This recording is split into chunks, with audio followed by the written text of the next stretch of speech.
there's only so many things you can, entrances to videos and stuff like that. Anyway, here we go.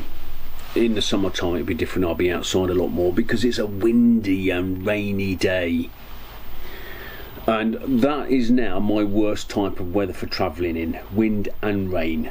I can do wind, I can do rain. Wind and rain is probably my worst. That said, if you don't have to travel in these climatic conditions, then don't, is my answer, is my answer to the question. Do you need to travel today? No, don't. But the time that I interviewed Amanda, it was a lovely day. It was a brisk autumn morning at Central Park of Berkhamsted. I value my friendship with Amanda. I think she's a lovely woman, and here's the interview. Play. There we go. Hello, Chris. Oh, very cosy. And bourbons. Cheers. Oh, I'm too busy. Okay, so what's the score then? Too busy trying to film a fat face. So we've been travelling now since Watford. Yeah, we have. At least a month. It's got to be longer than that. It's 4 moves. Is it? Yeah. No. When was that then? We did. Thank you for stopping and waiting. I think that was the key. It was the way, yeah, because I did forget to tell you I had to turn the boat round. I worked that out, but I just didn't realise how long it'd take you. Yeah. Anyway, so we did Cassier Park. Yeah. To Hunton Bridge. Right. Well, I went to Hunton Bridge. You went, and then you came up to Hunton Bridge a bit later. Then we went to Hunton Bridge to Hemel. Mhm. Then we went Berkey. To Berkhamsted. And now up to this part of Berkhamsted, and I went to get water. You carried on, and yeah. So 5 weeks-ish, I reckon. Yeah. Gusting 6. Yeah, and I think it's I'm grateful actually that you said, "Oh, you go through the locks." Yeah. No, I was very grateful that you actually stopped. Well, that's the right thing to do, isn't it? But anyway, so our kind of we've got to know each other a little bit. We've not lived in each other's pockets in any way, shape or form. We've just moved together and occasionally sort of tipped you out as you go by and how's days and all this sort of stuff. So I've learned a little bit about you, and I think it's for the viewership. For viewers, this is Amanda that I've been travelling with. If I haven't introduced you, I forgot. I think it's important for viewers of YouTube land to have a viewpoint from what I consider an older lady. Mm-hmm. How you're finding life on the canals, why you chose a canal instead of a house, and all that, and we're sort of Q&A from now on in. So if you'd like to sort of finish my biscuit. Finish your biscuit. And well, let's get this older woman thing out the way first. Okay. All right. I am of pensionable age. Yeah. And that happened this year. Yay! Don't have to do any work. Well, I do, but but I've been on the boat since October 2019. Mm-hmm. And why I came onto the boat? It was a long story, and there's always going to be a long story, but the short story is I needed to move out of where I was living in short time. We won't go there.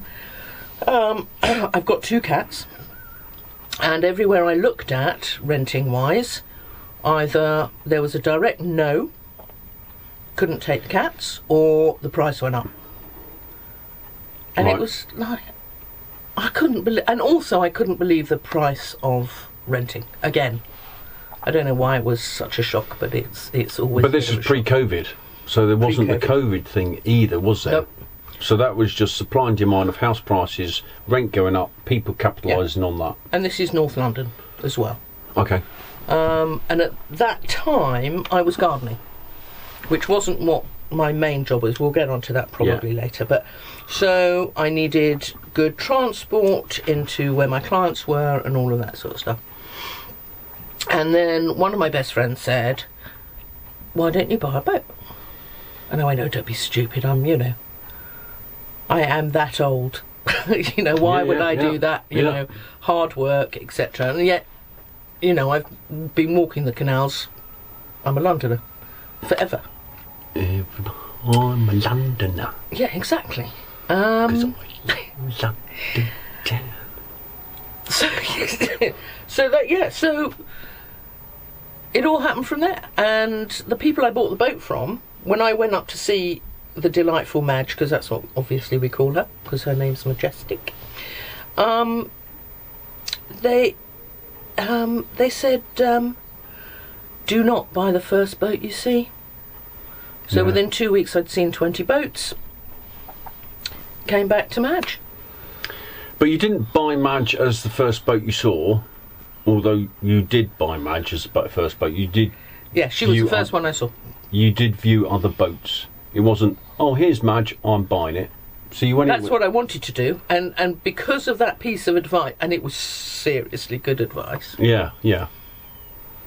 It made me realise what sorts of things I wanted. I wanted big windows, the light coming in and all that sort of stuff. Okay, I've had to have curtains on because you don't want people peering in all the time, but, I sort of liked the layout. Yeah. It was a blank canvas, so a lot of the stuff that I've done, changed some of the lights. I've painted and had tiles put up in the bathroom and all that sort of stuff. And it's an ever-going sort of project in that respect. How old is the boat, do you know? 1999.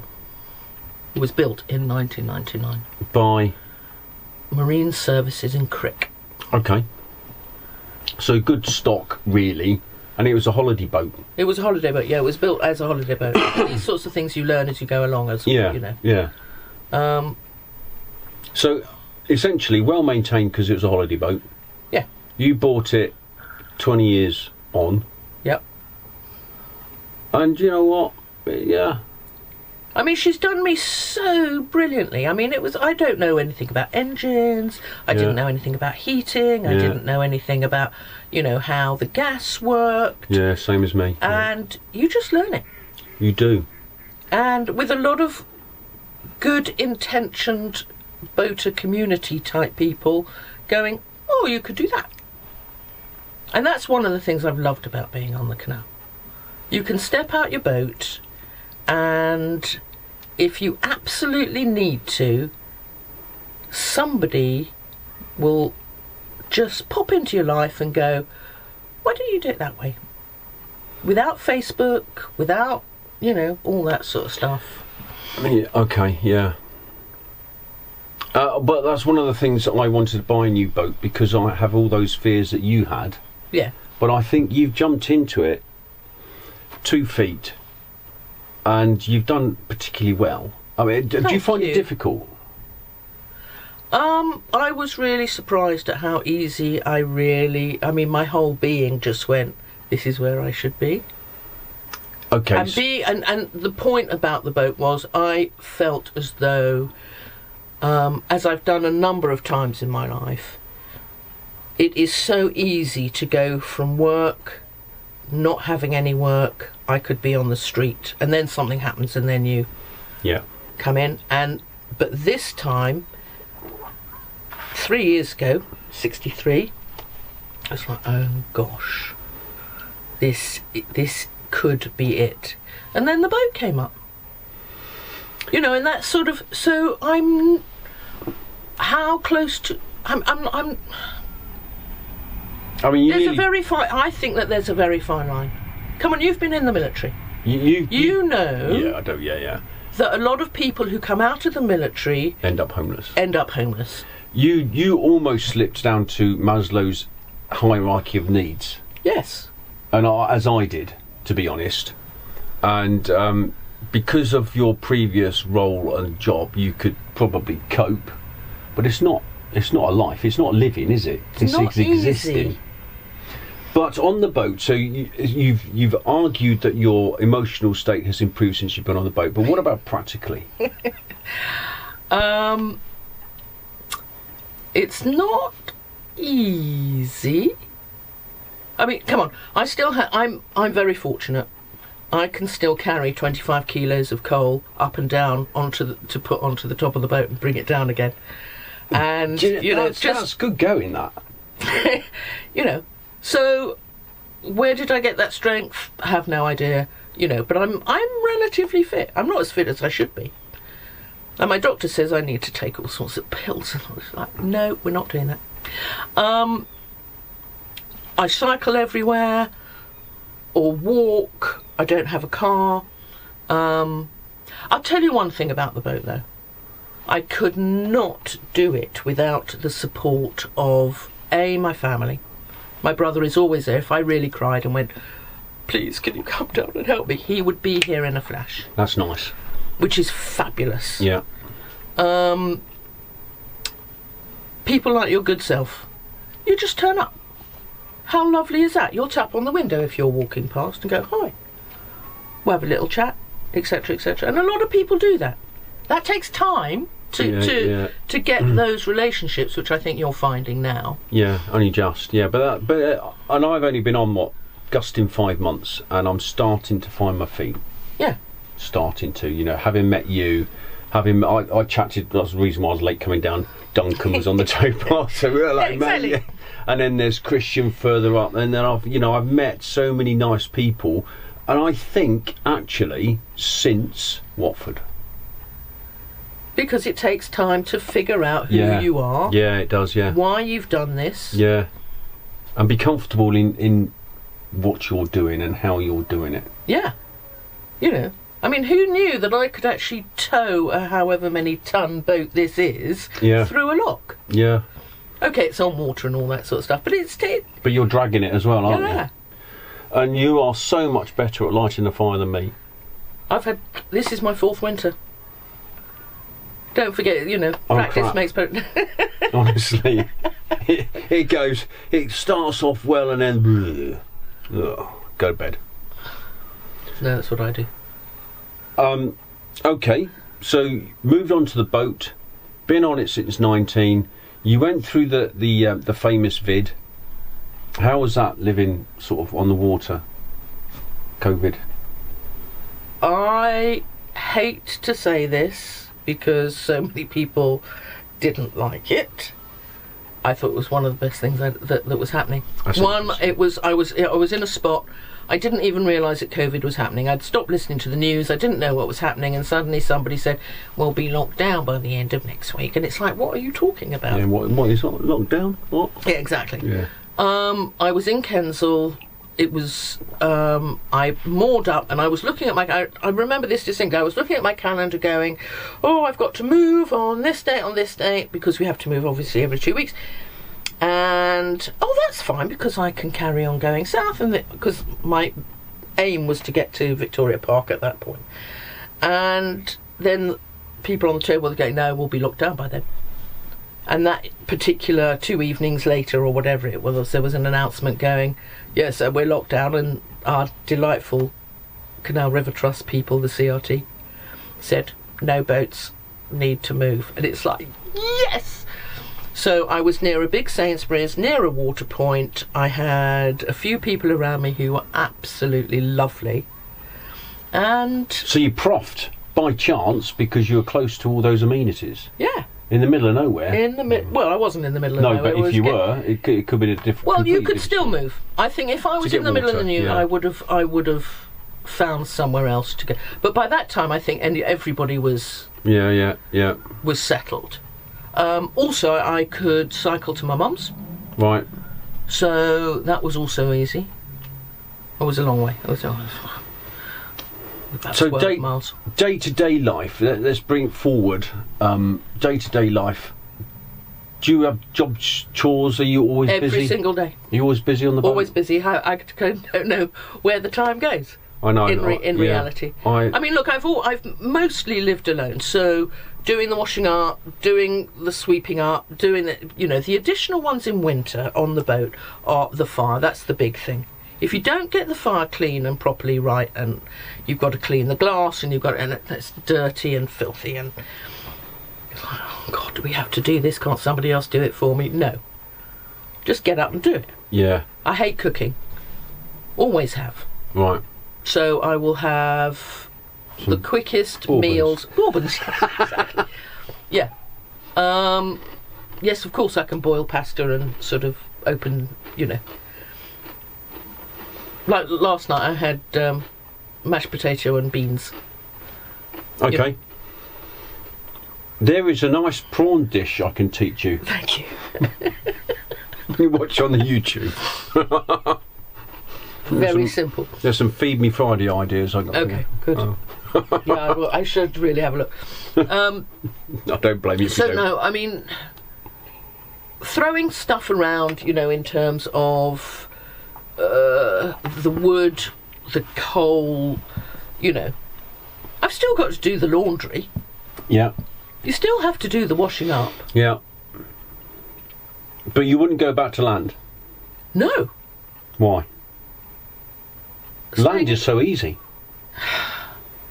Everything's set up for the postcode. Everything's set up for land. Electric. You see, what batteries you've got? AGM batteries or something, lead acid type batteries. Yeah. So you can only use 50% power. Yeah, but if you talk to my brother, he says that I don't use any power at all because I'm stingy. Oh, so am I. I don't even want to, power up my little storm lamps, whatever. Anyway, so I'm watching the dial all the time. No, it's a bit. But we do, don't we? Yeah, we do. I mean, despite the fact I'm on lithium, I still watch my dial all the time. I've become fascinated by how much power you have to use. The fridge, the freezer, the computers, charging. It's like being on an electric meter. Yeah. Which I have also been on, and it's frightening. Isn't it? And you've only got so much power. But then I can just turn the engine on. Okay. But you don't have a television. You live a minimalist style of life. And I know what you've got around, but by comparison, my boat is totally different type of tech, different type of everything. But it uses power. And I don't have I have a fridge. But you don't put it on. I don't put it on because it's 4 amps. Why would you use that amount of power, especially in the winter when I've got a perfectly good well-decked cratch, whatever you want to call it, that is underwater. If you put it on the floor, it's underwater. I know. And therefore cool.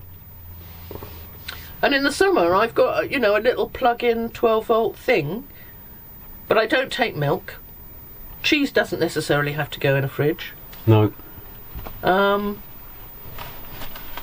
If I want to eat fish or meat, I'll buy it on the day and then cook it on the day. I think there's plenty of great ways, that whilst your boat isn't as tech orientated as mine is, I think people live, you in particular, you cope, and that's what people used to do back in the day, wasn't it? Before fridges and all that sort of stuff, they bought food and then cooked it and then ate it. You have lived in war zones. So have I. Yeah. We'll get onto that in a moment. But what's more important, to live with water or electricity? Water. Of course it is. That is going to be my major trauma. Always. I can live without electricity. Of course you can. Because I'm very good at walking in the dark. I know where my footfall is. And interestingly, it was only over the past couple of days I thought to myself, I am going to live blackout. Yeah. I know where everything is. Yeah.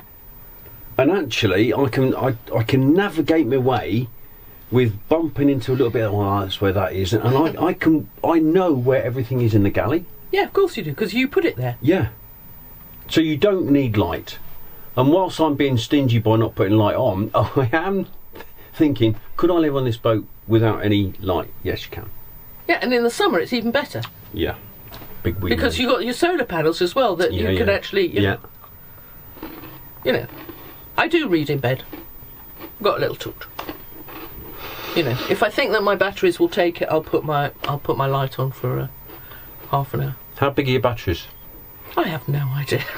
No. All I know is I've got 4 leisure batteries and 1 starter battery. And that's it. Yes, and I was told when I was in Banbury and my starter motor thing went, and I went crying to the boatyard that was there and said, please can you fix this. He's looking at my engine and this, that and the other. He said, your batteries are really good. Your ampage or whatever he said was absolute. Yeah. He said, how old are they? I said, well, I don't know. I presume they were new when I bought the boat. I doubt it. So he said, no, they're holding. Because he said, oh no, it's got to be your batteries are right down and this so and the other. Yeah, not being charged up. The things I want to learn is how, as I think we discussed as well at some point, I want to learn how properly to change my oil filter and my fuel filters. Yeah. That's going to be this year's sort of learning. This year? You only got a month to do that then? Sorry, within the next year. Within the next year. Yeah. Yeah. So, which goes into spring, if you see what I mean. Yeah, yeah. So, I've got to have a full oil change in about 100 miles. 100 hours or 100 miles? Hours, you're right, correct. Yeah. Because I keep track of all of that sort of stuff. You know, and then, so at that point, I might even do it up at Marsworth. If there's the boatyard, I might go into there and go, oi, please teach me how to do this and I will pay you as if you were going to do a service or something. So that would be good. Yeah. So, I mean, the things that I have put in the boat are my USB things. Right. Like I put 2 in over there where the camera is, just at the bottom of the camera. Yeah. And then I thought, if I'm charging my phone, so you put some on. I put some up behind me here because I usually sit here. So I've got 2 here as well, and I did those all by myself. I was just so pleased. So pastimes, what do? You haven't got a television. You don't have a music machine as such. No, I've got my phone. That does all my music. I've got a laptop, which again has other music and bits and pieces. I listen to the radio a lot, and again, that's on my phone, my iPlayer. Yeah. What radio stations? Radio 6 for music. BBC Radio 6. Never heard of it. It's great. Is it? Yeah. I might grow into it. And my favourites are Keris Matthews on a Sunday, and then there's all the radio plays and all that sort of stuff. And I don't listen to the news anymore. It's just so depressing. Oh, that's interesting. You're not the only one. I was a news fiend. I was an absolute news fiend. Every morning, the World Service. Listen to it. Yeah. Although I do listen to the news at the World Service current affairs news programme on Saturday and Sunday mornings, and they have 2 guests on every time who are either environmentalists or professors or journalists or things that aren't necessarily related to the news. Okay. But have an opinion. So I really like that programme. How long do you make a water tank last? Currently, when did we last fill up with water, you and I? Oh, well, I've actually filled up just before, but before then, where did we fill up? Well, I filled at Berkhamsted, and you filled up... No, before that. That one, I can't even remember. It must have been from Hemel to... I was, yes. Short of Hemel. In that lock, with that nice man who was painting his windows. Yeah. Well, that was a month, and I didn't get... It was a quarter. My tank is 540 litres. About the same as mine. And I did a quarter... But then again, I go swimming twice a week. There we go, that's what I wanted. Yeah, you go swimming, so you shower, yes. And you utilise the local amenities. Absolutely, you do that far better than I do. And they are really sweet, because I have to say I did go up the other day and said I really don't want to swim, but please can I have a shower? And they said yes. Oh, it's lovely. So, just thank you, Berkhamsted. Yeah. I suppose you shouldn't say that too much, otherwise everybody will be doing it. Have you been to the Rex whilst you've been here? Yes, I love the Rex. Then what did you think of it? I loved the Rex. I absolutely loved it. The 1920s cinema. Yes. I mean, it's been beautifully preserved, and you've got wide seats, you've got lots of leg room. Yeah. It's just 1920s fab. It is, isn't it? Yeah. Did you go do matinee? No, I went out. Yeah, I went out in the evening. So went out in the dark. That was a bit of a trek. You had to pay full price then. I did. Because Grey Pound go in their matinee, don't they? Do they? Yeah, £5. Damn. I know. £11. Although I think that's quite a good price for a cinema today. It's not bad, particularly as you've got wide seats and it is comfortable. It is an experience. You have got that. It is lovely. But you go sort of afternoon matinee things. There's all older people there, and I think it's great. They all seem to know each other. And I'm really surprised when you look at their website, the Rex in Berkhamsted, a fabulous cinema. If you look at their website and what's on, how many of those performances are sold out? Yeah, exactly. Or few tickets left. Yeah, I know. I think it's amazing. Good on them. And they've marketed it in the afternoons for the older people, because this is a wealthy postcode, and I think it's great to get people out, and I think they do themselves proud, and it's something that the bigger chains ought to do something about. Well, some of them do. Some of them do sort of the they do people Saturday with morning. they do the little things with young people with babies and all that. Yeah, sort of stuff. Saturday mornings and stuff like that. Yeah. But this one, no, it's different class. But you've been in, haven't you? I have, yeah. You did a little. I did a little. Yeah, I did. Yeah, it's lovely. And they're lovely people, and it's a great little cinema, and I enjoyed it. I went to see Top Gun, and very good. Yeah, the film was okay, but it was right. It was a good experience. What? Top Gun. Well, there's Top Gun 2. Oh, sorry, excuse me. Yeah. Yeah.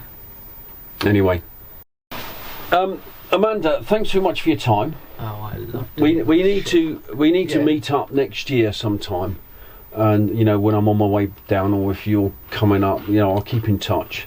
Definitely. Because it's been enjoyable going through the locks with somebody else.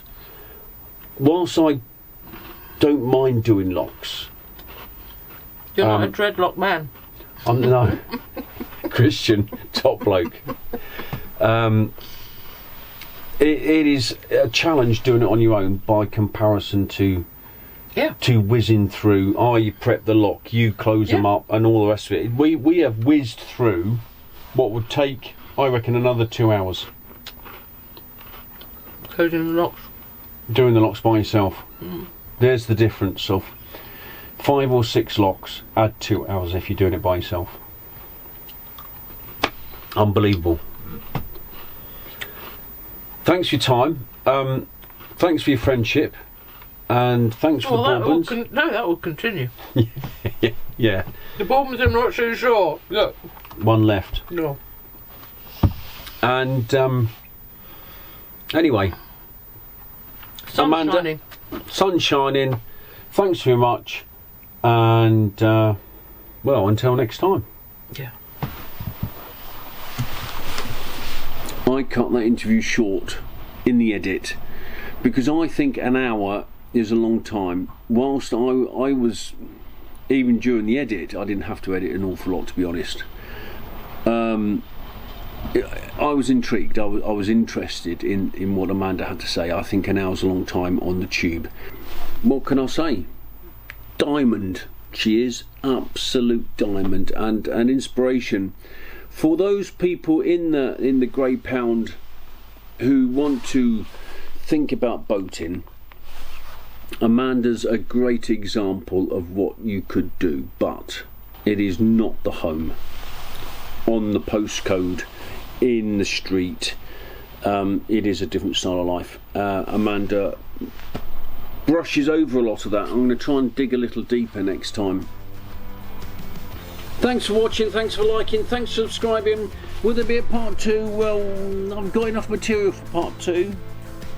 I just need to edit it. So for now, until next week, until next time, I've also, there's another interview, there's another interviewee I've just interviewed, so that will come out in the near future, and hopefully I will find another person and another person and another person from there on after. Until next time.